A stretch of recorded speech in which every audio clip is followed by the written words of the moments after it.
दोस्तों यूं तो वीजास के मामले में कश्मीर को लेकर, पाकिस्तान को लेकर भारत और अमेरिका के बीच में कहीं ना कहीं तनातनी लगातार चल रही है। हम लोग देखते आ रहे हैं कि खटपट थोड़ी बहुत होती रह रही है। लेकिन अगर बात आ जाती है चाइना की, तो हर हाल में दोनों देश एक साथ हैं और इसमें कोई दो मत नहीं है कि इन फ्यूचर दोनों एक साथ स्ट्रेटेजी के साथ काम करते हुए चाइना को घेरने की कोशिश करेंगे। जहां पर आप क्वाड का भी फैक्टर कह सकते हैं कि बीच में आएगा ही आएगा, जहां पर चारों देश मिलकर, यानी ऑस्ट्रेलिया, जापान, भारत और यूएस से ये चारों देश मिलकर चाइना के खिलाफ काम करने के लिए प्रतिबद्ध हैं।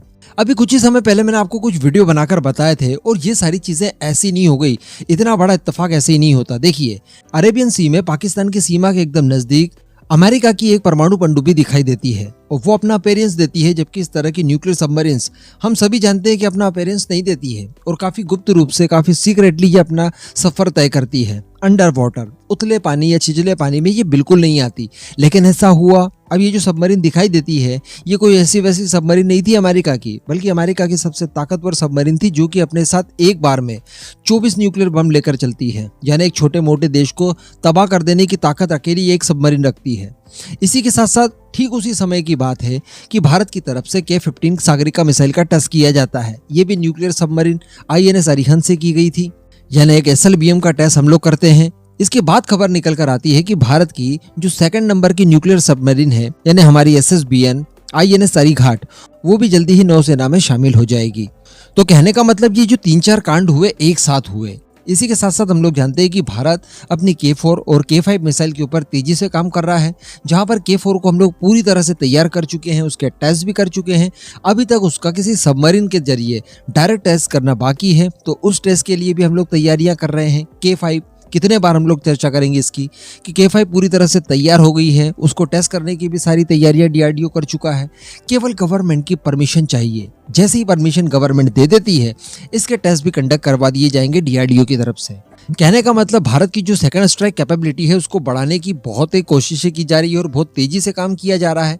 सारे कामों को बिल्कुल युद्ध स्तर पर किया जा रहा है। अभी जो रिसेंटली चाइना के साथ हमारा पंगा हुआ है, वो जो चाइना का स्पाई शिप एक बार फिर से श्रीलंका के हम्बनटोटा पर आ रहा है, वो क्यों आ रहा है? क्योंकि भारत एक बार फिर से किसी बैलिस्टिक मिसाइल का टेस्ट करने जा रहा है और यहाँ पर भी संभावनाएं बताई जा रही है कि अग्नि मिसाइल या फिर हमारी K4 K5 किसी एक मिसाइल का परीक्षण हो सकता है, क्योंकि 2200 किलोमीटर का एरिया वार्निंग उस दिन के लिए जारी किया गया है, 9 से 10 नवंबर के बीच का।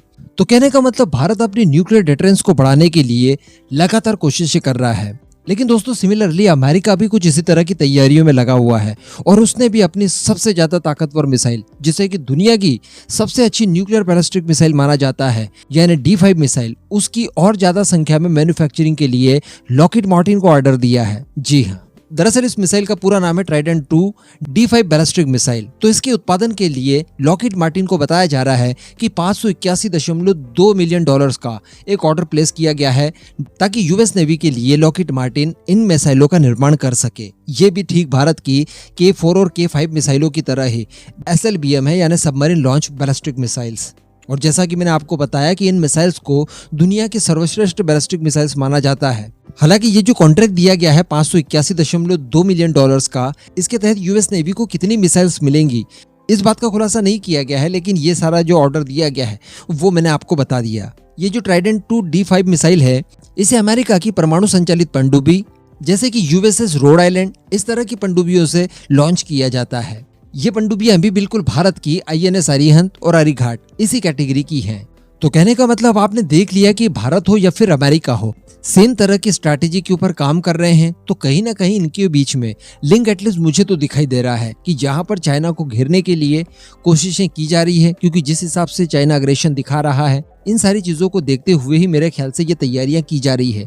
हो सकता है कि यहाँ पर आप रशिया का एंगल डालना चाहें कि ये सारी तैयारियां रशिया को देखते हुए की जा रही है, तो मैं कहूंगा कि ऐसा नहीं है, क्योंकि ये आज तो ऑर्डर दी गई है। अब बताया जा रहा है कि 2026-27 तक इनकी डिलीवरी शुरू होगी। तो जब तक तो रशिया यूक्रेन का वॉर ही समाप्त हो चुका होगा, तब तक मामला शांत हो चुका होगा, या फिर जितना भी बिगड़ना होगा वो पूरी तरह से बिगड़कर अपने पीक पर जाकर फिर नीचे डाउन जा चुका होगा।